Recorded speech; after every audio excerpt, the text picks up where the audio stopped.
मानिया को नाराज एटा को प्रतिपादन करी कहउछन्ती कोन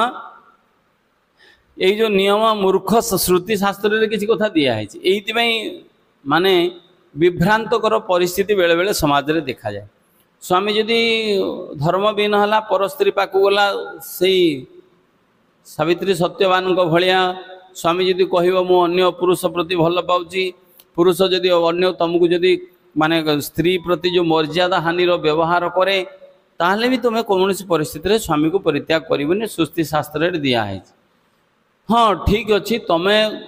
ताकू से स्वामी को परित्याग करी आउ गोटे स्वामी पाक जीव ये मना कराई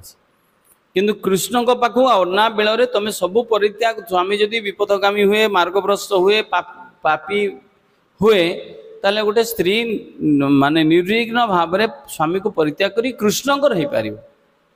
ना गोटे पुरुष को त्याग कर दे आउ गोटे पुरुष या पाखे मन मानला